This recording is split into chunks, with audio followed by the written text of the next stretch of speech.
Bienvenidos al Ministerio Altar Familiar. Es momento de adorar y alabar el nombre de Dios. Comparte este momento especial con familiares y amigos. Dispongan su corazón para que Dios hable a sus vidas. Prestos a oír su palabra.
Se ha quitado por el poder de tu palabra en el nombre de Jesús. Y sean los pensamientos en base a tu palabra y a tus principios los que estén en mi mente, en mi corazón, en mi boca, para hablarlos, para declararlos, para afirmarme en ellos y caminar en ellos en el nombre de Jesús. Padre, gracias te doy, Señor, en el nombre de Jesús. Amén. Quiero que abras tu Biblia en 2 de Samuel, capítulo 11.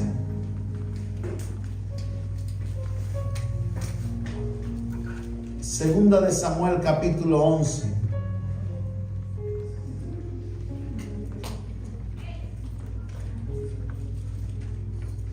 ¿Todos tienen Biblia? Los que no tienen Biblia, levanten su mano y un hermano se acercará y les dará la Biblia. El día de ayer estaba conversando con el grupo de los servidores y pudimos hablar una serie de normativas, cosas que eran necesarias conversar para que pudiésemos mejorar en nuestra disciplina con el Señor. Una de las cosas que les pedía a los muchachos, y estoy hablando del grupo de los servidores, mi hermano, quiero que entiendas que no te estoy imponiendo nada. Solamente le estoy hablando al grupo de los servidores y les pedí esto. Le dije, ¿sabes cuánto tiempo nosotros pasamos en la tecnología? Muchísimas horas. Les voy a pedir algo. Y es, en estas 2 horas que tenemos de servicio, no toquen su tecnología. No abran sus teléfonos. Por un momento desintoxíquense de donde miles, millones de personas estamos siendo intoxicados día a día por un aparato tan pequeño que nos mantiene más de 2 horas distraídos. Más de 2 horas distraídos en promedio, mi hermano, cada persona dedica a su celular. Y yo les pedía esto a los muchachos. Tenemos un libro, la Biblia. No necesitas agarrar tu teléfono para leer la Biblia aquí en la iglesia. Deja la Biblia de la tecnología para tu carro, cuando estés en tu carro, cuando estés en tu trabajo, cuando estés, qué sé yo, en el parque. Usa la tecnología porque eso es un medio para que tú puedas escuchar una prédica y la palabra del Señor. Pero en la iglesia no lo hagas. Porque si venimos a la iglesia es a escuchar la voz de Dios. Y la voz de Dios está en su palabra, mi hermano. Y vuelvo a decirle, esto no es para ustedes, pero si ustedes quieren tomar este reto, yo les pido en estas 2 horas, no leas el celular para leer la Biblia. Te va a llegar una notificación, te va a llegar un mensaje, lo vas a querer leer. Vas a entrar en publicidad, una serie de cosas. Te lo vuelvo a repetir, no te lo estoy imponiendo, te lo estoy pidiendo. Desintoxícate por lo menos 2 horas en los cuales le dediques al Señor y le digas: gracias, Señor, hoy puedo escuchar tu voz. Qué hermoso es tener el libro, mi hermano. Qué hermoso es tener el libro. Un libro, en la célula estaba diciendo estas palabras, un libro que no sabía que costaba tan económico en internet. Y cuando me metí a buscar la Biblia, una Biblia de estudio, una Biblia que me ayudara a profundizar más las escrituras, cuando vi el precio dije: wow. Y tengo la oportunidad de comprarlo, $26, mi hermano, libro de estudio, la Biblia. Tengo 2, una de color negro y una de color marrón. Me encanta leer la Biblia, que podamos tener el libro. Pero esta sí te costó carísima, porque... Bueno, esa es la primera Biblia que compré al llegar a Utah, ¿verdad? Y no sabía los precios, así que una hermanita con un corazón bondadoso me la vendió en 70. Pero está bien. Ya la perdoné, mi hermano.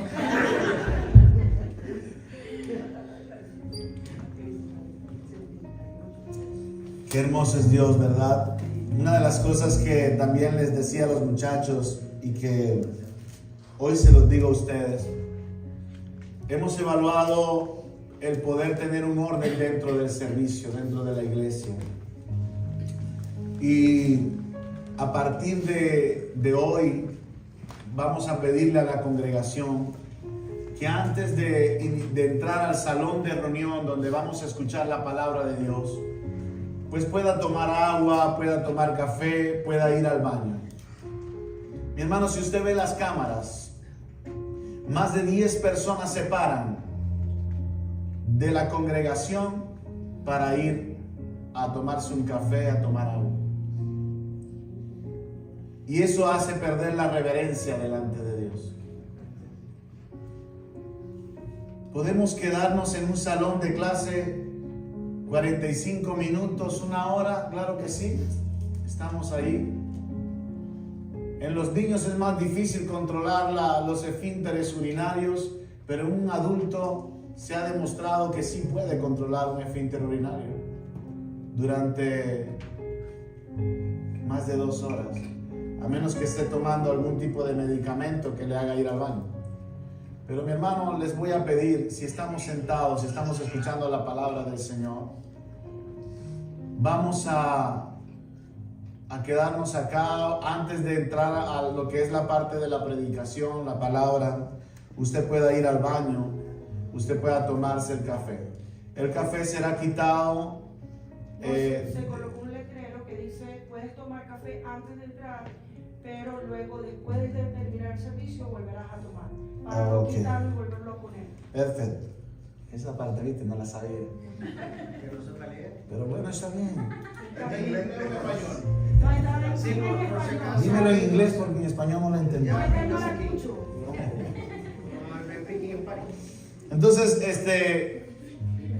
¿estamos de acuerdo en tener un orden dentro de la congregación? ¿Usted está de acuerdo? Sí. Podemos hacerlo, ¿verdad? Podemos tener control de nuestros impulsos fisiológicos, podemos tener control de nuestra vida, porque Cristo es el que controla nuestra vida. Bueno, se supone que Cristo es el que controla nuestra vida. Hablando ya de esto, entonces entremos en materia. Segunda de Samuel capítulo 11, desde el versículo 1. Vamos a hablar hoy acerca del pecado de David. ¿Acerca de qué? El pecado de David. Muy bien. Y luego de leer esto voy a poder introducirlos en el contexto de lo que hemos venido hablando. La Biblia dice en el versículo 1 del capítulo 11: aconteció al año siguiente, en el tiempo que salen los reyes a la guerra, que David envió a Joab y con él a sus siervos y a toda Israel, y destruyeron a los amonitas y sitiaron a Rabá, pero David se quedó en Jerusalén. Y sucedió un día al caer la tarde que se levantó David de su lecho y se paseaba sobre el terrado de la casa real. Y vio desde el terrado a una mujer que se estaba bañando, la cual era muy hermosa. Envió David a preguntar por aquella mujer y le dijeron: aquella es Betsabé, hija de Elián, mujer de Urías Eteo. Y envió David mensajeros y la tomó y vino a él y él durmió con ella. Luego ella se purificó de su inmundicia y se volvió a su casa. Y concibió la mujer y envió a hacérselo saber a David diciendo: estoy embarazada. Entonces David envió a decir a Joab: envíame a Urías Eteo. Y Joab le envió a Urías a David. Cuando Urías vino a él, David le preguntó por la salud de Joab y por la salud del pueblo y por el estado de la guerra. Después dijo David a Urías: desciende a tu casa y lava tus pies. Y saliendo Urías de la casa del rey, le fue enviado presente de la mesa real. Mas Urías durmió a la puerta de la casa del rey con todos los siervos de su señor, y no descendió a su casa. E hicieron saber esto a David diciendo: Urías no ha descendido a su casa. Y dijo David a Urías: ¿no has venido de camino? ¿Por qué pues no descendiste a tu casa? Y Urías respondió a David: el arca e Israel y Judá están bajo tiendas, y mi señor Joab y los siervos de mi señor en el campo. Y había yo de entrar en mi casa para comer y beber y dormir con mi mujer, por vida tuya y por vida de tu alma, que yo no haré tal cosa. Y David dijo a Urías: quédate aquí aún hoy y mañana te despacharé. Y se quedó Urías en Jerusalén aquel día y el siguiente, y David lo convidió a comer y a beber con él hasta embriagarlo. Y él salió a la tarde a dormir en su cama con los siervos de su señor, mas no descendió a su casa.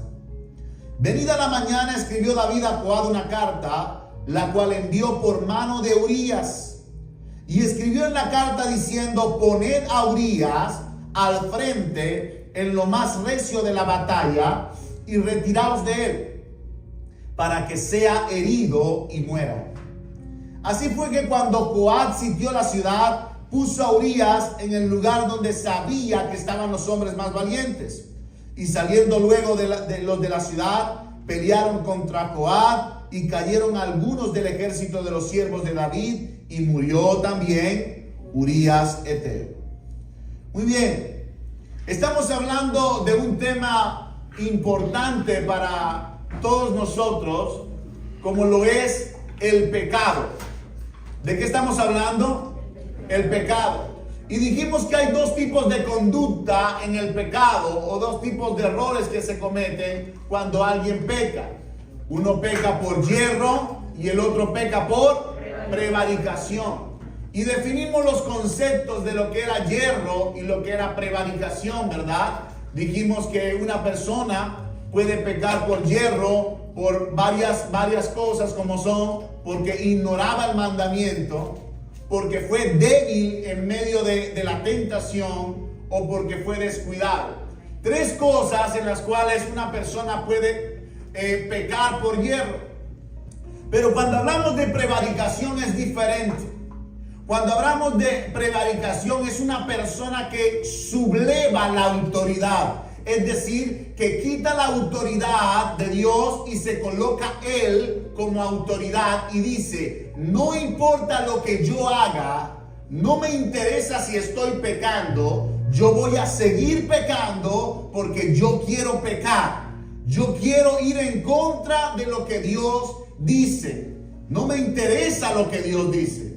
Entonces prevaricación es diferente a hierro, porque primero el pecado es con conciencia. Sabes que vas a pecar, pero aún así decides pecar. Tienes el conocimiento del mandamiento. Es algo específico para ti, pero dices, no me importa. Yo sé que voy a adulterar. Yo sé que es malo delante de Dios, pero voy a hacerlo porque quiero ir en contra de todo eso. No me interesa. No me interesan las consecuencias. Y por eso quiero llevarte a dos tipos de historias. La primera historia que te llevé fue a la historia de Saúl. Y te expliqué por qué Saúl no pecó por hierro, sino por prevaricación. Lo vimos detalladamente porque Saúl recibió un mandamiento específico. No era algo que estaba escrito en las tablas de Moisés. No. Saúl recibió un mandamiento directo y dice, tú vas a esperar 7 días para que cuando yo llegue a ti, el profeta Samuel hablando, yo llegue a ti, entonces ofrezca sacrificio. Saúl no esperó completo los 7 días, ¿verdad? El 7º día, muy temprano, Saúl estaba desesperado y ofreció sacrificio él mismo. Sublevó la autoridad. A él no le correspondía ofrecer sacrificio, pero él dijo, no importa, yo tengo que convencer al pueblo de que todo está normal. Yo tengo que hacerle creer al pueblo de que la gente, que vamos a vencer la guerra, que no la vamos a perder. Primer pecado de prevaricación que cometió Saúl. El segundo fue también específico, un mandamiento directo a Saúl. Saúl, los amalecitas son un pueblo malo. Le hicieron guerra a Israel, son un pueblo abominable.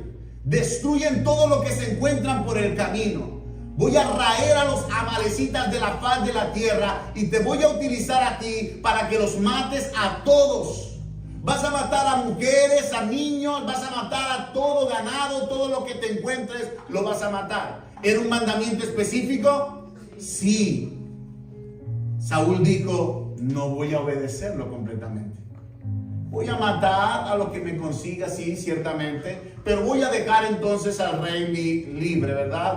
Voy a solamente apresarlo para jactarme, ¿verdad?, de que pude vencer a los amalecitas. Y en segundo lugar, voy a dejar lo mejor de las ovejas y de las vacas. ¿Desobedeció el mandamiento? ¿Fue por hierro? No, él sabía exactamente lo que tenía que hacer en ese momento. Sabía que no tenía que dejar a nadie vivo, pero aún así subleva la autoridad, quita la autoridad de Dios y se coloca él en la autoridad y dice, yo quiero hacerlo de esta manera. Muchas personas, escuchen bien, muchas personas están viviendo en prevaricación. Y la prevaricación, dijimos, que te aleja de un posible arrepentimiento genuino. Muchas personas saben que están pecando, pero quieren seguir pecando. Estás prevaricando.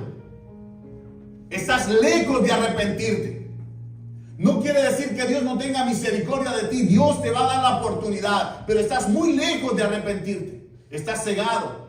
Estás completamente obnubilado. Tienes el entendimiento completamente entenebrecido. Eso es lo que hizo Saúl. Desobedeció el mandamiento directamente. Entonces vemos que Saúl, a diferencia de David, fue escogido no bajo el corazón de Dios, sino bajo la apariencia de los hombres. Lo vimos también en la historia de David, ¿verdad? Cuando Samuel va a buscar a David, a ungirlo, el primero que sale al encuentro de los hijos de Isaí fue Eliab. Un hombre alto, fuerte, buen mozo. Y Eliab dijo, definitivamente si hay alguien que tiene que ser rey, ese soy yo.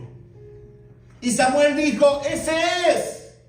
Fuerte, grande, tal como lo vi en Saúl, ese es. Así que Eliab dijo, cuando le había dicho en su mente, estaba diciendo, ese tiene que ser, Dios enseguida le habla y le dice, 1 Samuel capítulo 16, le dice, no tomes en cuenta ni su estatura, ni lo hermoso de su parecer, ni lo externo, porque Dios desecha todo eso, porque Dios no mira lo que mira el hombre, pues Dios mira lo que hay en el corazón. Entonces, cuando vemos la escogencia de David, es muy diferente a la escogencia de Saúl. En la soberanía de Dios, Dios permitió que escogieran a Saúl para mostrarle al pueblo el rey que ellos querían, no que Dios quería. En la segunda oportunidad sí es diferente. Entonces Dios dice, ahora lo vas a escoger como yo quiero que lo escojas. Y estudiamos entonces por qué David fue escogido. Un joven que no era feo, la Biblia dice que era de buen parecer. No lo describió como Saúl, ¿verdad? Hermoso, pero lo describió de buen parecer. Es que hay algunos que no son hermosos, pero son de buen parecer, mi hermano. Todo depende de la persona que lo mire. Mi esposa vio que yo era hermoso. Se nota que no está Maholi. No está Maholi. Por eso tuve que ponerme, mi hermano.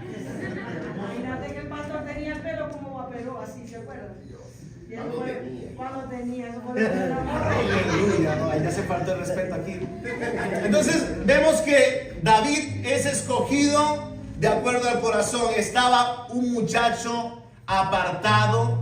Nadie lo tomaba en cuenta, ni su misma familia. Allá está, vete para allá, le decía Elías, vete allá con las ovejas y con todo el criadero ese que tenía allá. Pastor de ovejas le llamaba Elías.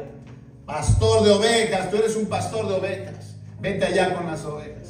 Su propio hermano era rechazado por sus propios hermanos. 3 de los hermanos mayores de Isaí fueron los que fueron escogidos para la guerra. David fue desechado para la guerra, fue llevado completamente a las ovejas para que las criaran. Pero en esa crianza de las ovejas aprendimos que David aprendió intimidad con Dios. Que en la intimidad se fortaleció a un punto de que él pudo vencer lo que cualquier persona no puede vencer. Es decir, David especifica completamente la palabra, no nos deja mentir. Nos dice que David venció leones y osos. Nadie en una fuerza común podía vencer a esos animales. Tenía que tener un respaldo de Dios. Y el propio David, cuando le cuenta la historia a Saúl, al finalizar la historia dice estas palabras: porque el mismo Dios que me libró del oso y del león me va a librar de ese gigante. Es decir, David tenía presente que el que lo libraba de los animales no era su capacidad, era un Dios que peleaba por él. Ese era David, un pastor de ovejas, ungido, tenía la presencia de Dios. Vemos que la gente que sí veía a David podía reconocer particularidades de David. Lo estudiamos, ¿verdad? Dijimos que un siervo que se paseaba por la casa de Isaí, solamente con ver a este muchacho, describió varias cosas que la gente no describía. Él es un guerrero. Él es muy valiente, pero sobre todo Jehová está con él. Dijimos que este hombre, siendo siervo, pudo ver esas particularidades que su misma familia no veía. Pero un hombre que no era de la familia sí lo vio. Y vemos cómo Dios saca del anonimato a David para llevarlo a vencer un gigante de más de 3 metros de altura, como lo era Goliat. La historia de David se convirtió en la historia universal de todos los tiempos. El más del 90% de las personas puede conocer que hay un hombre que venció a un gigante, un hombre llamado David y un hombre llamado Goliat. La mayoría de las personas conoce la historia. De la historia de David y Goliat, hermano, las productoras de cine empezaron a hacer historias parecidas. Una persona insignificante venciendo a alguien poderoso. Fue inspiración para muchas películas la historia de David. Una historia de la Biblia, mi hermano. Una historia de la Biblia. La Biblia se convierte en el libro más vendido en toda la historia de la humanidad. Puedes buscarlo en todo lo que es el internet. El libro más vendido, millones y millones de copias son vendidas, es la Biblia. Le gana a todos los libros que existen en la faz de la tierra. La Biblia tiene más de 1300 profecías cumplidas en todos los hombres, en todas las profecías. Y solamente en Jesús casi llegan a 500 profecías cumplidas, convirtiendo la Biblia en el libro más certero y más inspirado. Dale un fuerte aplauso al Rey de Reyes. Es la palabra de Dios. ¿Qué libro puede ser tan más certero que esto? Ninguno. Por eso vale la pena. ¿Vale la pena? Leerlo.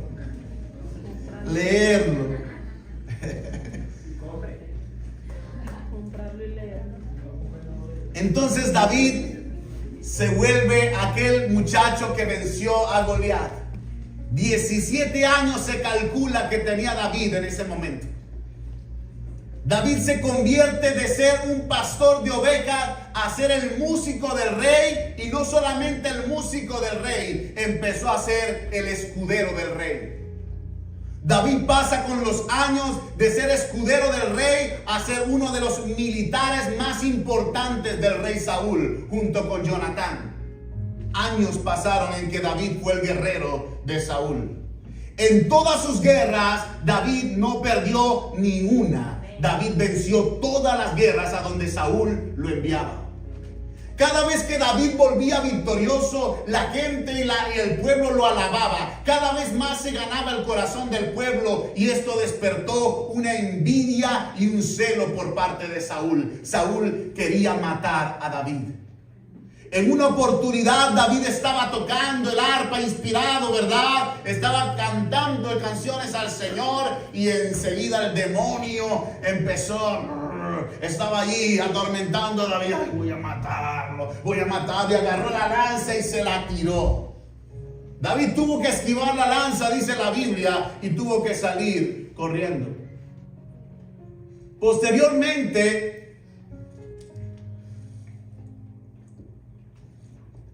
Jonatán empieza a tener una gracia hacia David impresionante, un amor impresionante.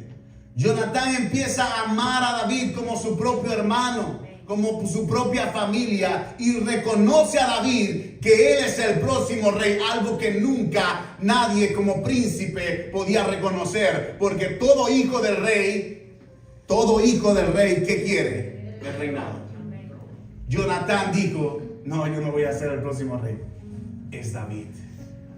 Jonatán era un hombre que también tenía temor de Dios, según la Biblia nos los muestra. Podía discernir que él no era el sucesor de su padre, sino que era David. Eso también despertó más molestia en Saúl. Cuando David habla con Jonatán: mira que tu padre me quiere matar, tranquilo, yo voy a hablar con mi papá. Así que Jonatán se acerca a Saúl, le dice: papá, ¿por qué quieres matar a David? Mira todo lo bueno que ha hecho, el pueblo lo ama, todos lo quieren, él es un gran guerrero. ¿Para qué lo quieres matar? Déjalo tranquilo. Por un momento Saúl dijo: está bien, tráelo nuevamente a la casa. Lo volvieron a traer a la casa, y a los pocos días el demonio otra vez. Y estaba como que atormentando a Saúl, y otra vez Saúl intenta matar a David. David huye, pero esta vez le dice a Jonatán: mira, definitivamente tu papá me quiere matar. No digas eso, déjame hablar con él otra vez. Ya va, yo no me voy a acercar, le dice David. Vamos a ver cómo vamos a planificar esto. Jonatán le dice: está bien, acércate al campo donde yo practico la lanza, y yo voy a hablar con mi padre. Si mi padre me dice que sí está bien, yo voy a lanzar la flecha, y le voy a decir a mi escudero, al que recoge la flecha, que la flecha está adelante de él. Si yo le digo que está delante de él, es porque hay paz en el hogar, puedes acercarte a la casa. Pero si yo le digo, ¡hey, escudero! La flecha está después de ti. Ya sabes que te va a matar mi padre, están corriendo. Así que lo planificaron y así lo hicieron. Jonatán le habló a Saúl, estaba sentado a la mesa, la silla de David estaba vacía el primer día de la fiesta de esa semana. El segundo día estaba vacía. El tercer día Saúl le dice, ¿dónde está el hijo de Isaí? Y Jonatán le dice, no, es que me pidió permiso para ir a ofrecer sacrificio con su familia. Y se encendió la ira. No, porque tú estás a favor de él. No, pero papá, ¿qué tal? Deja a David tranquilo, ¿por qué tienes que...? Y agarró una lanza y se la lanzó para herir a Jonatán, a su propio hijo. Jonatán esquiva la lanza, se pone molesto por la situación, sale y le dice al escudero, vamos al campo. Al tercer día, mi hermano, Jonatán lanzó y le dice al escudero, la lanza está después de ti. El escudero dice la Biblia que no entendí. ¿Para qué bendición me dice? Yo sé que está después de mí. Dice la Biblia que no entendía el escudero lo que... Pero ya ellos se habían puesto de acuerdo, ¿verdad? David se despide de Jonatán, lloran juntos y se va. En su vida está en el desierto. Durante meses pasó en desierto, pasó en cuevas escondiéndose. Se unió por 2 veces al ejército guerrero de los filisteos. Posteriormente muere Saúl, ¿verdad? En la guerra contra los filisteos. David es llamado a esa guerra, pero mira lo que hace Dios. Dios le pone en el corazón a Aquis, que es el rey de los filisteos, y le dice, David, lo siento, no puedes ir con nosotros. David respiró. ¿Por qué? ¿Por qué, Aquis, no puedo ir con usted si yo he sido fiel a ti? No puedes ir con nosotros porque es que todos los príncipes de los filisteos dicen que tú nos vas a vender cuando ya estés en la guerra. Y David, yo creo que por dentro decía, gracias, Señor. No voy a la guerra contra mi pueblo, contra mi sangre, contra mi gente. Así que David tuvo que, ¿verdad?, apartarse. Fue la guerra, mataron a Saúl, a todos los hijos de Saúl. Todos sabemos la historia, ya la estudiamos la vez pasada. Y David entonces es coronado por rey de Judá. Durante 7 años David reinó en Judá. Posteriormente muere el ejército de Saúl, ¿verdad? Durante esos 7 años. Y David, después de esos 7 años, se convierte en el rey de Israel. Pasaron unos años, se calcula entre 5 a 10 años. Y David está en esta frase que decimos acá. Léala conmigo porque ahí está la clave. Aconteció al año siguiente, en el tiempo que salen los reyes a la guerra, que David envió a Joab y con él a sus siervos y a todo Israel, y destruyeron a los amonitas y sitiaron a Rabá, pero David se quedó en Jerusalén. Escuche bien porque la Biblia es clave cada palabra que dice. La primera frase, cuando salen los reyes a la guerra, tiene un significado. Querido hermano, lo podemos ver en el libro de los Salmos. Dice la Biblia que ninguno que sale a la guerra primero no se sienta a planificar y cuenta con qué ejército está, y entonces después de planificar y darse cuenta que no puede vencer la guerra, se dirige hasta la otra persona y le dice, vamos a hacer un acuerdo de paz, definitivamente lo que tú quieras, yo no puedo con ustedes. Era una planificación. La guerra se planificaba entre ambos bandos. Ambos bandos enviaban mensajeros al rey y se ponían de acuerdo. En los tiempos que salen los reyes a la guerra, era un tiempo específico. Era un tiempo de no cosecha, número 1. Y era un tiempo de no invierno, número 2. Porque el invierno estorbaba completamente la guerra, ya que ellos en invierno iban a encontrar un terreno ¿qué? Un terreno no apropiado para la guerra. Y podían perder la guerra con un terreno frágil, húmedo, lleno de tantas cosas, ¿verdad? Entonces ellos planificaban en dos circunstancias la guerra. Número 1, que no fuera en invierno. Y número 2, que no estuviesen cosechando lo que habían sembrado. ¿Por qué? Porque ellos se tenían que cuidar la economía del pueblo y tenían que cuidar que podían ganar la guerra y que el terreno fuera favorable. Así que en el tiempo que salen los reyes a la guerra, era un tiempo donde la tierra estaba seca y donde no había cosecha. Es decir, no iban a afectar la productividad. Y se ponían de acuerdo y se citaban en un lugar. Y ahí estaban. Y escuche bien, en los tiempos que salen los reyes a la guerra, el rey David no estaba. En el tiempo que salen los reyes a la guerra, el rey David se quedó en su casa. Y desde allí empieza el primer error, mi hermano. Porque el primer error de David es estar en el lugar donde no tenía que estar. El primer error en David es lo que la Biblia llama ociosidad. David, en vez de trabajar, estaba ocioso en su casa. Y quiero llevarte a esto porque la Biblia nos habla perfectamente acerca de la ociosidad. Eclesiastés capítulo 10, versículo 18. Acompáñame en la palabra de Dios. Eclesiastés está después de los Salmos, Proverbios y luego viene el libro de Eclesiastés. Eclesiastés 10, 18.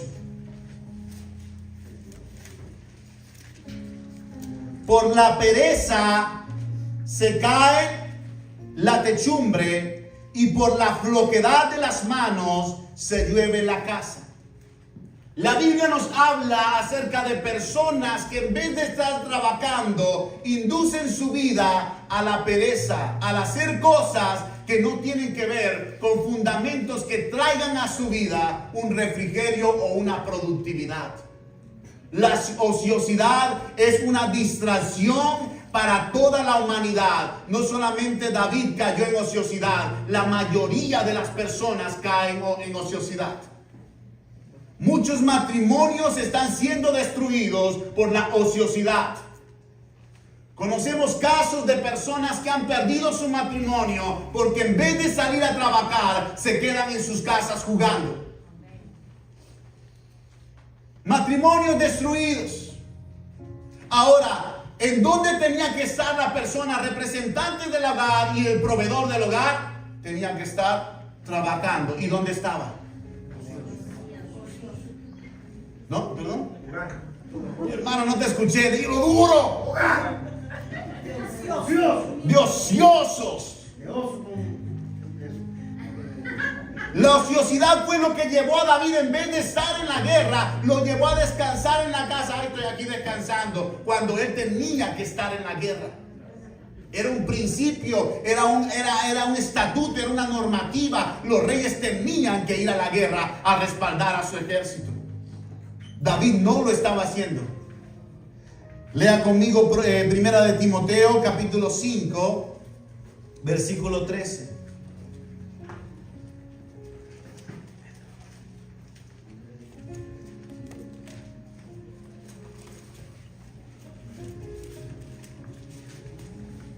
Dice así: y también aprenden a ser ociosas, andando de casa en casa, y no solamente ociosas, sino también chismosas y entremetidas, hablando lo que no debieran. Primera de Timoteo, capítulo 5, versículo 13. 1:3. Primera de Timoteo, capítulo 5, versículo 13. Pablo le está hablando a Timoteo. ¿Qué era Timoteo en ese momento? Un pastor. Timoteo era un pastor. Y le dijo: Timoteo, mira bien lo que te voy a recomendar, te voy a aconsejar. Para las viudas que se quedan, tienes que ponerlas a trabajar. Tienes que ponerlas a hacer una tarea, Timoteo. Porque si no, estas mujeres se vuelven ociosas. Y la ociosidad te lleva al chisme, a ser chismosas. ¿Y qué más, mi hermano? Y entremetidas. Y está hablando de las mujeres, mi hermano.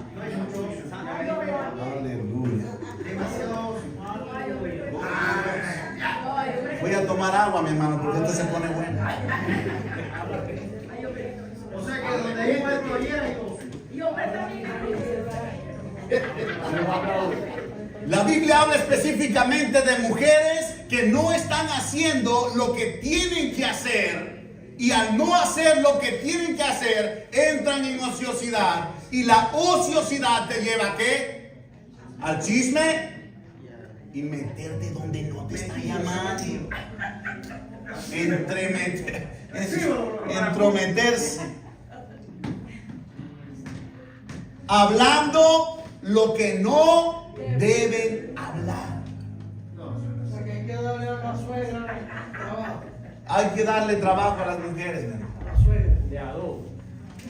La mujer tiene que atender, en las que se quedan en el hogar y trabajan en el hogar, tienen que estar haciendo lo que necesitan hacer y no dar lugar a la ociosidad, porque la ociosidad te va a llevar a la vecina, mira, fulanito de tal, mira, y empiezan a chismear, hermano. El chisme es pecado.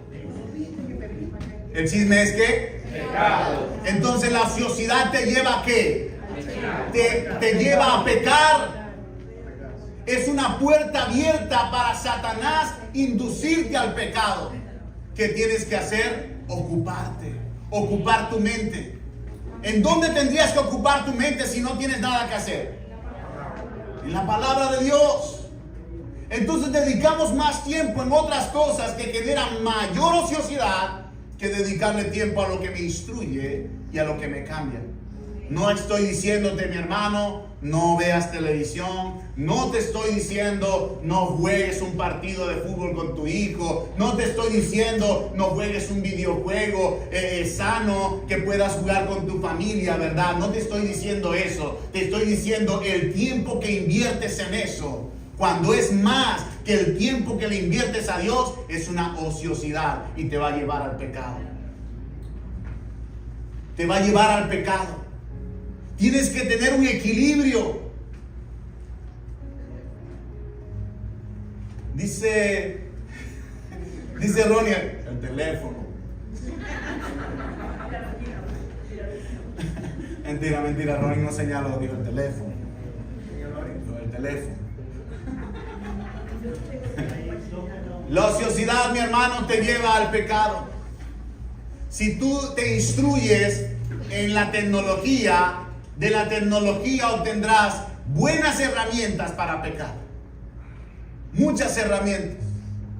Estando en la ociosidad, David fue que Satanás lo llevó y lo tentó. Vamos a leer Proverbios capítulo 12, versículo 24.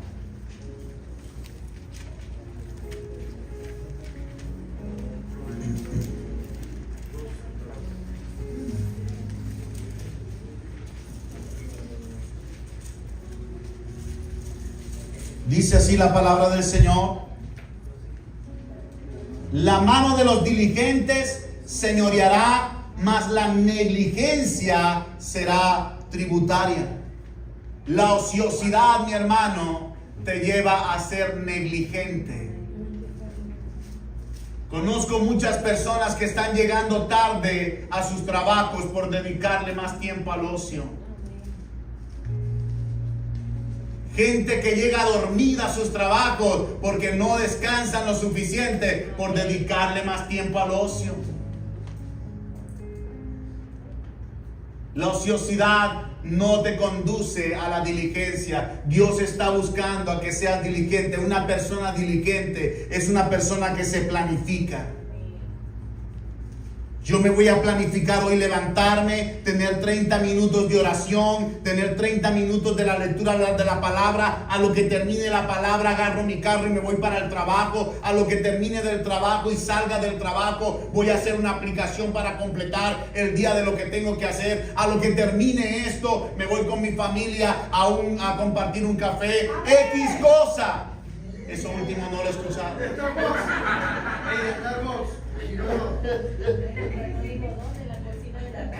En la cocina de la casa.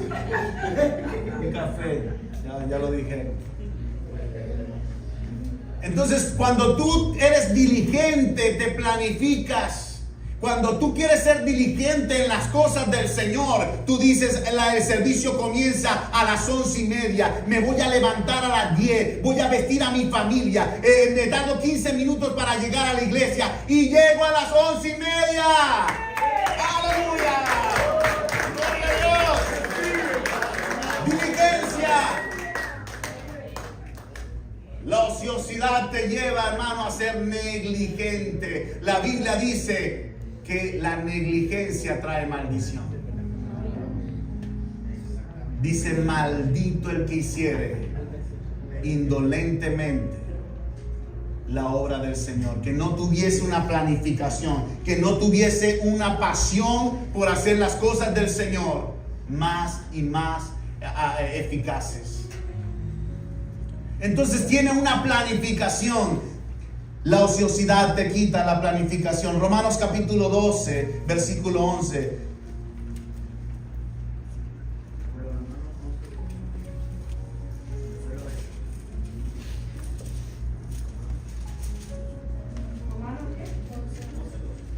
En lo que requiere diligencia, no perezosos, fervientes en espíritu, sirviendo al Señor. ¿Qué es lo que está diciendo ahí el Señor? Que seamos diligentes ¿en qué? En su servicio. ¿Romanos qué? 12:11. Te toca servir en la iglesia, mi hermano. Te toca estar en la puerta. Llegas temprano, llegas más temprano de los otros hermanos. Empiezas a orar por la silla. Empiezas a orar por el salón. Empiezas a ministrar porque sabes que estás haciendo las cosas diligentemente. Encuentras una silla que está sucia y agarras un trapo y lo limpia. Eso se llama diligencia. ¿Perdón? En el servicio al Señor. Cosas que consideramos insignificantes, pero para Dios no son insignificantes. Llegas temprano, ves que el baño está lleno de papel, lo agarras, porque alguna de las hermanas que se encarga de esta parte, ¿verdad? Que tal vez tiene estas funciones, se le olvidó, se le pasó, pero ay, mira cómo tiene la iglesia. Así estarán otras cosas también podridas. No, mi hermano, diligencia es, lo viste allí, agarraste la bolsa, le preguntaste al líder, ¿dónde tienes una bolsa? Préstamela para colocarla en la basura. Eso es servicio, diligencia al servicio. Diligencia al servicio es preguntarle a Viliner, ¿en qué puedo ayudar en la iglesia? Anótame. Anótame tan siquiera para recoger una silla. Anótame para estar en la entrada pendiente de la gente, dándole un saludo de bendición a las personas nuevas que llegan. Eso es ser diligente. Te planificas para el servicio, lo haces con pasión, no para que los líderes te vean, sino para que el Rey de Reyes se sienta complacido de lo que haces. Diligencia, mi hermano. La ociosidad te lleva a ser negligente. La segunda parte que usó allí, primero la ociosidad de David. ¿Cuál fue lo segundo? Empezó en esa ociosidad a pasearse, ¿verdad? A chismosear, dice Sarai.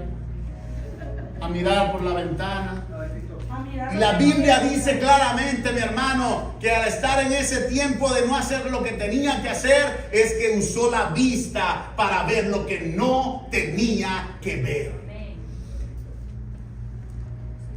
Muchas personas en ociosidad están agarrando la tecnología para ver lo que no tienen que ver. Y ahí fue cuando vio a esta mujer hermosa. La Biblia no lo describe que era fea. Dice, era muy hermosa. Y dijo, uy, yo soy el rey. Quiero esa mujer. David no vio en el momento si la mujer estaba casada. David se entera que está casada cuando empieza a preguntar por ella. ¿Y quién es ella? Ella es Betsabé, la mujer de Urías. Tráiganmela. Se acuesta con ella y lo que menos pensaba era que ninguna de sus acciones malas podía generar tal vez consecuencias malas. Él creyó una sola costadita, una sola relación sexual y la dejo otra vez para allá botada. ¿Por qué? Porque David solamente pensaba en el deseo de los ojos, la codicia. Lo primero que Satanás utilizó en Eva fue la vista. La Biblia lo describe. Dice, y el fruto era codiciable a los ojos, haciendo una descripción de Eva. Y Eva se paseaba y veía el fruto, el único que no podían comer. Y ese fue el que le llenó de intriga de qué podía ser. Y Satanás aprovechó ese momento en que logró captar tus ojos. Satanás usa lo mismo, mi hermano, todo el tiempo. Mateo capítulo 4, estaba Jesús saliendo de un ayuno de 40 días. Y Satanás lo llama. Y la segunda parte donde lo lleva es a mostrarle los reinos de la tierra. A mostrarle los reinos de la tierra. ¡Wow! Todo esto te voy a dar si me adoras. Apártate de mí, Satanás, porque al Señor tu Dios adorarás y a Él solo servirás. No había lugar para que la vista, la vanagloria de la vida pudieran atentar a Jesús. Él estaba parado y cimentado en la palabra. Pero la vista fue lo que usó Satanás para llevar a David en una ociosidad, llevarlo a pecar con la vista. Lo primero que hizo David fue pecar con sus pensamientos. Jesús lo dijo. En la antigüedad fue escrito, no adulterarás, pero yo os digo que toda persona que ya mira a una mujer para codiciarla, ya adulteró en su corazón. Jesús se va mucho más allá de donde nace esa concupiscencia, ese deseo de la carne. Entonces, mi hermano, la ociosidad te está llevando a ver cosas que no tienes que ver. Primera de Juan, capítulo 2, versículo 16.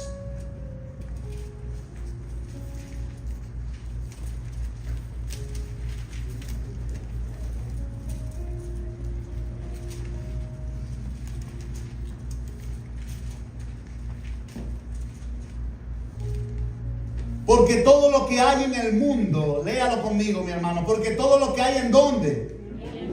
Los deseos de la carne, los deseos de los ojos y la vanagloria de la vida no provienen de Dios, no provienen del Padre, solo del mundo.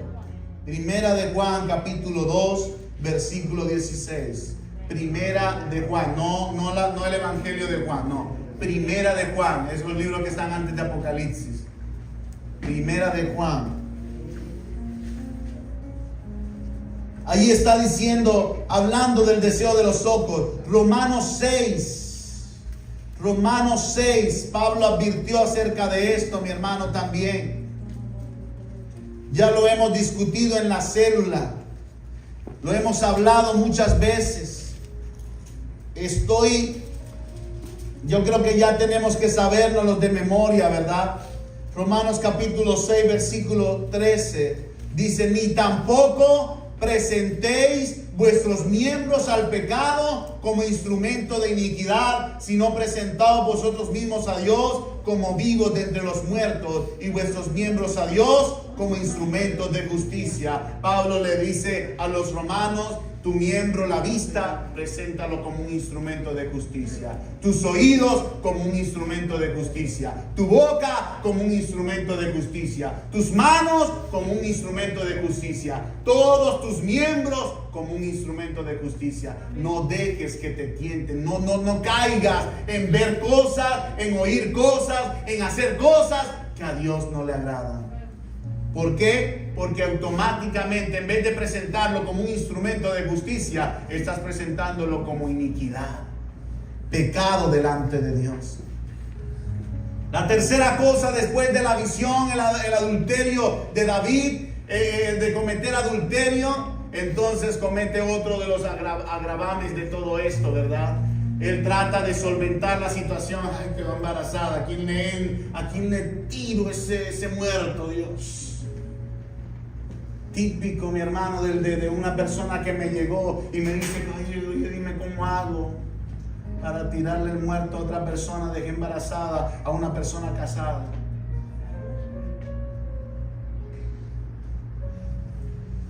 No, el muerto lo tienes tú. Y las consecuencias las tienes tú. Así quería ser David. Vamos a hacer que el embarazo haga parecer que fue de Urías y no mío. Y trató de inducir a Urías, darle comida, bebida, ron, tequila, lo que sea. El hombre estaba embriagado y embriagado va para su casa y va a estar con su mujer. Clarito estaba David. Clarito estaba que Dios iba a dejar que pasara esto inadvertido. Jamás, mi hermano. Jamás. Y ahí es donde te quiero llevar. Las consecuencias del pecado de David. Para empezar con este punto, porque no sé si lo voy a terminar, pero vamos a ir a las consecuencias del pecado de David. Primera consecuencia: embarazo no deseado.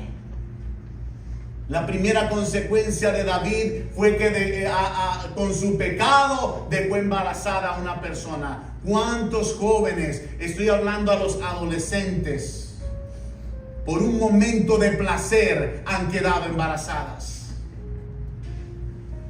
Yo no lo esperaba, yo pensé que esto era diferente. ¿En qué momento me embaracé?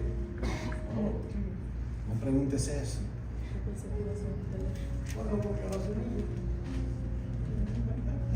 No piensan en que eso va a causarles consecuencias. Una de las cosas que más ha aumentado en la humanidad son los embarazos no deseados, embarazos precoces de adolescentes. Puede buscar las estadísticas para que vea. Ha crecido tremendamente. Podéis ponerle los miles de pastillas, podéis ponerle el DIU, puedes ponerle el aparato intradérmico. Cuando el pecado te va a llevar a la consecuencia, con todo lo que tengas de anticonceptivos vas a quedar embarazada. Ay, no sé, yo dice, este aparato no me sirvió para nada. No te va a servir para nada. El pecado es pecado y te va a llevar a consecuencias. No lo esperaba. Así sucedió con una jovencita de adolescente. Llega a mi consulta, dice el papá, la traigo doctor para que pueda ver lo que tiene, porque ella tiene estas sintomatologías. La primera pregunta que yo le hice a la muchacha: ¿cuándo comenzaste a tener relaciones? El papá se ofendió y dijo: ¿cómo se le ocurre preguntarle a mi hija que se ha tenido relaciones? Es una niña. Me dijo muy molesto: es una niña. Ella no ha tenido relaciones sexuales. Le dije al papá: ok, señor, está muy bien. ¿Puede examinar a la niña? Me dejó examinarla, la llevo atrás.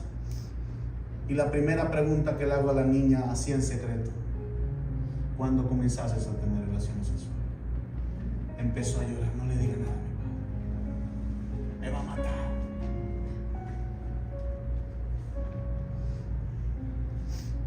Y yo le dije: le vas a decir a tu papá y te vas a colocar el tratamiento que te voy a colocar, pero tienes que decirle a tu papá lo que hiciste. La niña llorando sale del salón de examen físico, llega otra vez ahí donde tengo la computadora, la recepción, y allí le dice a su papá, y su papá, que creía que su hija no había tenido, era imposible con los principios que le había sembrado que tuviese relaciones sexuales. Llorando, el papá se avergonzó, me pidió perdón y disculpas. No se lo esperaba. Así estamos muchos padres, ¿verdad? Pensando que nuestra educación tal vez pueda ser de fortaleza para nuestros hijos, y sí, pero ellos son los que deciden, mi hermano. Cuando salen de la puerta de la casa hacia afuera, ellos son los que deciden y ellos llevarán su consecuencia también. Ellos llevarán su consecuencia. Primera consecuencia, embarazo no deseado. Segunda consecuencia, destruyó un hogar. Destruyó un hogar. Recientemente Darwin le compartía a un compañero, ¿verdad? Hace unos meses atrás le decía, ten cuidado, mi hermano, donde te estás introduciendo ahorita en ese pecado de lascivia. La muchacha puede estar muy bonita y todo, pero tú tienes un matrimonio. No destruyas el matrimonio, le aconsejó Darwin en ese momento. Y el joven, el placer es placer. Cayó en fornicación con la joven. No sé cuántos años de matrimonio, mi hermano. Ayer estábamos hablando otra vez de eso, que anda arrepentido. Se ha encontrado con situaciones en esta nueva relación que le están marcando y que no sabe cómo llevar eso. Y la pregunta que me hizo fue, ¿cómo hiciste tú para tener una familia con hijos que no eran tuyos? Y yo le dije, esa es una de las luchas más fuertes que vas a tener en esta relación. Y es que tus hijos, como no son tuyos, vas a vivir con esa carga siempre. Aunque yo no lo viví, les conté mi testimonio, no he vivido carga, no he vivido problemas, pero no es lo mismo que la bendición que es para mí, no es una bendición que va a ser para ti si tú no buscas del Señor. Y tenía 9 años de relación con él. Y la relación era hermosa la joven. La esposa muy bonita. No importa, en el momento de la tentación no ves eso, mamá. Ahí destruyes tu hogar completamente. Destrucción del hogar. Número 3, privación de una vida. Le quitó la vida a uno de los guerreros más valientes. Urías Eteo fue uno de los 400 guerreros más valientes de David. Y no le importó eso, mi hermano. Y peleando por quien no era su sangre. Y peleando por quien no era su sangre, porque era Eteo, era de los cananeos. Eso lo vimos, ¿verdad? En la historia de Urías Eteo. Muy bien, Manuel, excelente. Eso es así, mi hermano. Tercera consecuencia, privó la vida de Urías, lo envió a matar. Cuarta consecuencia, muerte de un niño. Quiero que lea 2 de Samuel, capítulo 12.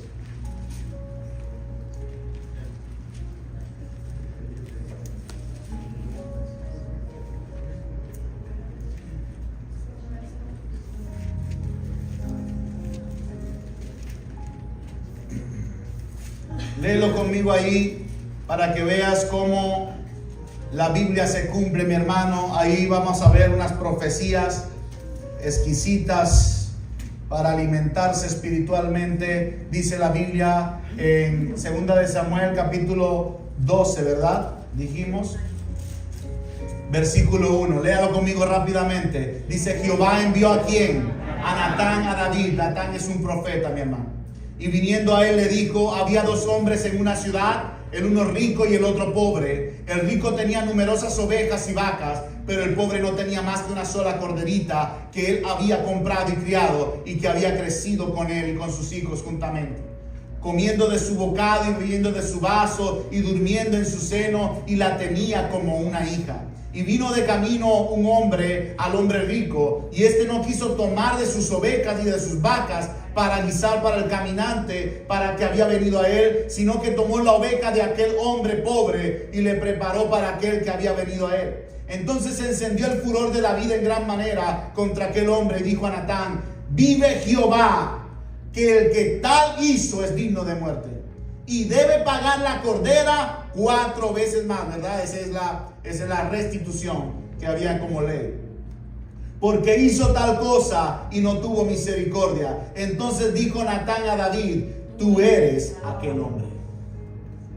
Así ha dicho Jehová, Dios de Israel: yo te ungí por rey sobre Israel y te libré de la mano de Saúl, y te di la casa de tu señor y las mujeres de tu señor en tu seno. Además te di la casa de Israel y de Judá. Y si esto fuera poco, te había añadido mucho más.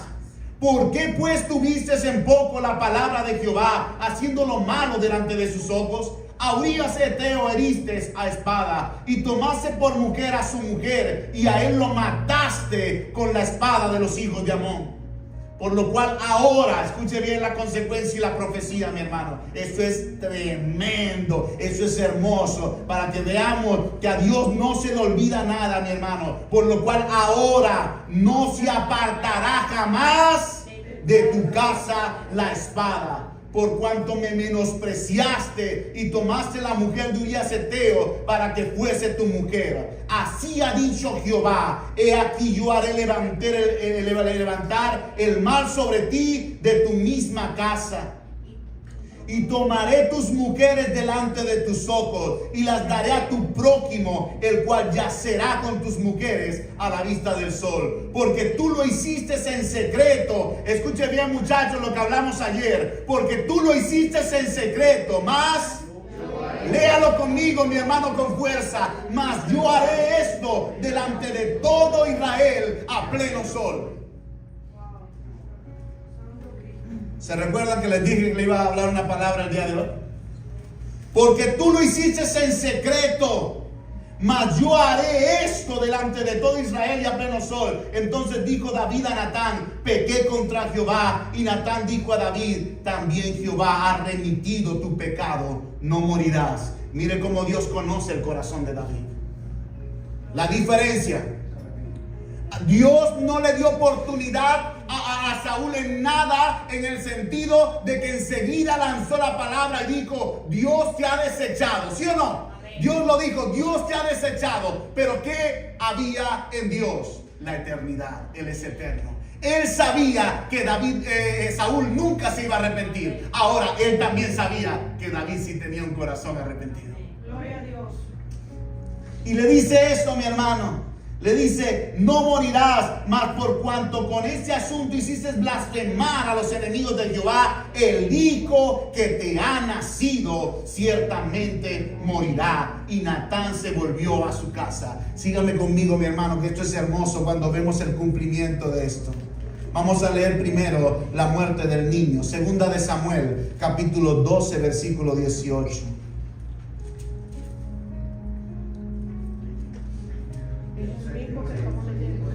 Y al séptimo día murió el niño.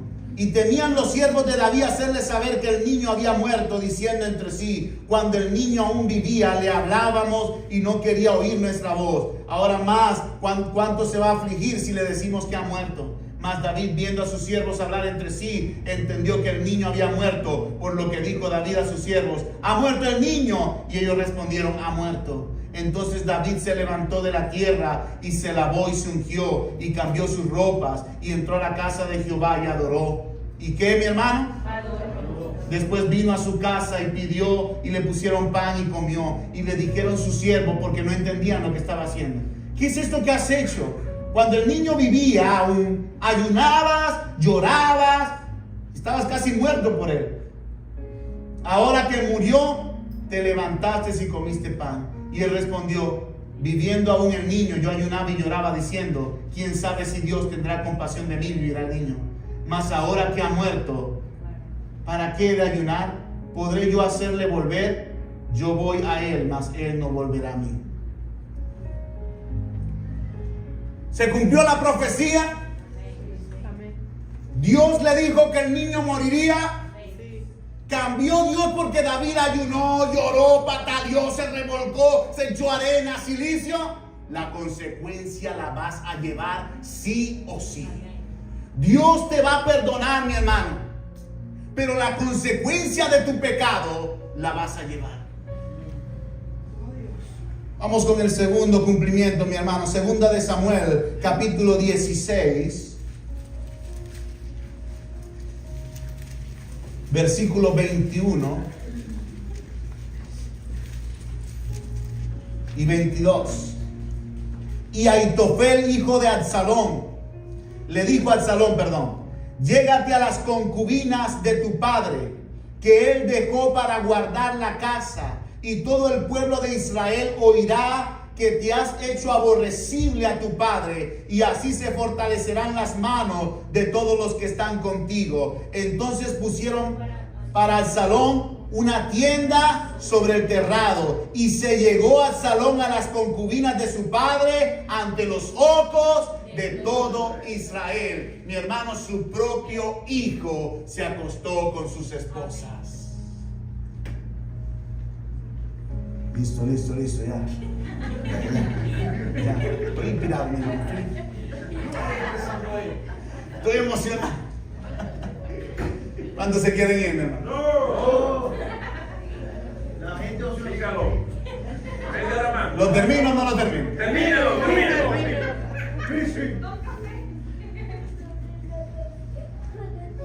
Absalón, uno de los hijos de David, se rebeló contra su padre y quería el reinado. Quería ser rey y quería que la gente pudiese morir David para él ser rey. Y trató de hacerlo, de planificarlo.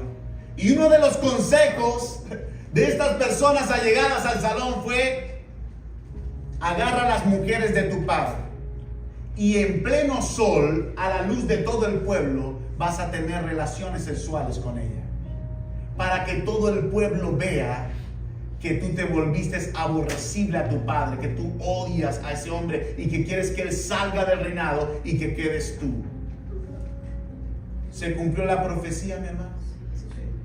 ¿Se lo dijo el profeta? Sí. El profeta le dijo: a la luz de todo el pueblo de Israel, ¿verdad? Las mujeres de tu padre, de las mujeres tuyas, David, serán dadas a un prójimo. Ahí no especificó qué era, pero ese prójimo era su propio hijo. Vamos con la tercera profecía. Segunda de Samuel, capítulo 13.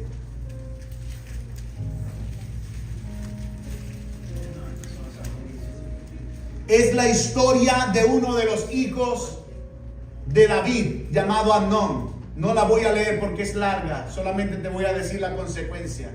Amnón fue un hombre perverso, hijo de David, y mandó a llamar a su hermana Tamar, haciéndose pasar enfermo para que lo atendiera.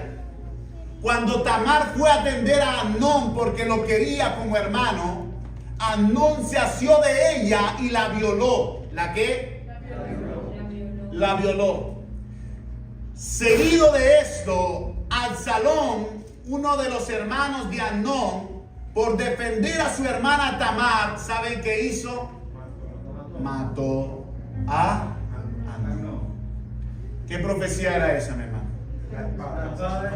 La espada no se apartará de tu casa, de tus hijos. Vamos a ver nuevamente otro tipo de muerte. Segunda de Samuel 13, 28, 29, muere Amnón. Segunda de Samuel 18, 9, 14. Segunda de Samuel 18, 9, 14. Y se encontró Absalón con los siervos de David, e iba Absalón sobre un mulo, y el mulo entró por debajo de las ramas espesas de una gran encina, y se le enredó la cabeza en la encina, y Absalón quedó suspendido entre el cielo y la tierra, y el mulo en que iba pasó delante. Viéndolo, uno avisó a Joab diciendo: he aquí que he visto a Absalón colgado de una encina. Y Joab le respondió al hombre que le daba la nueva: y viéndolo tú, ¿por qué no lo mataste? Me hubiera placido darte 10 siclos de plata y un talabarte. El hombre dijo a Joab: aunque me pesaras 1000 siclos de plata, no extendería yo mi mano contra el hijo del rey. Porque nosotros oímos cuando el rey te mandó a ti, a Abisai y a Itai, diciendo: mirad que ninguno toque al joven Absalón. Por otra parte, habría yo hecho traición contra mi vida, pues que al rey nada se le esconde, y tú mismo estarías en contra. Y respondió Joab: no malgastaré mi tiempo contigo. Y tomando ¿qué? ¿A dónde los clavó? Quien estaba aún vivo en medio de la encina. ¿Qué profecía era esa? La espada no se apartará de tu casa.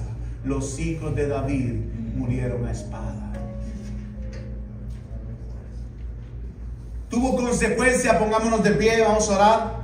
Tuvo consecuencia David por su pecado, mi hermano. ¿Vieron todas las consecuencias que se desencadenaron en el pecado de David? Te hago una pregunta. ¿Crees que va a ser diferente contigo? ¿Crees que si te mantienes pecando va a ser diferente contigo? Quiero que me escuches bien esto, mi hermano. Lo que tú estés haciendo en lo secreto, tarde o temprano saldrá a la luz. Y quedarás avergonzado cuando Dios no quiere dejarte avergonzado. Porque jamás la intención de Dios es que quedes avergonzado. La intención de Dios es que tú puedas tener un corazón arrepentido. Si pecaste, está bien, pero arrepiéntete.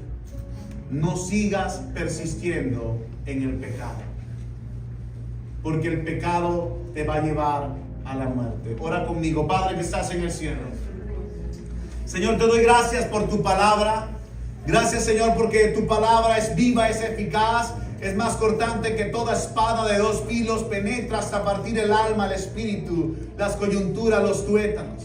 Padre, tú nos has hablado acerca del pecado de David, un hombre que fue considerado conforme al corazón tuyo, pero no escondiste en ningún momento que este hombre adorador, que este hombre pastor de ovejas, que este hombre que te buscaba en la intimidad, no escondiste que también tuvo su debilidad, que también pecó, Señor.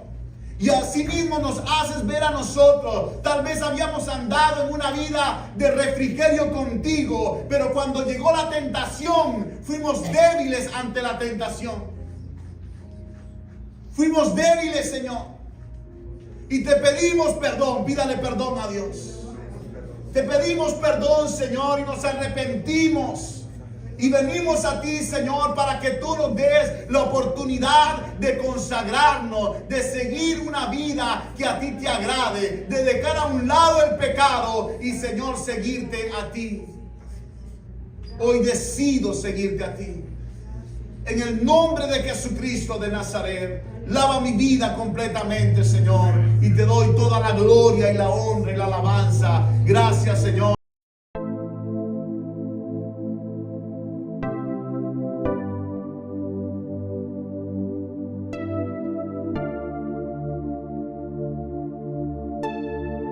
Moisés se desprende de Moisés.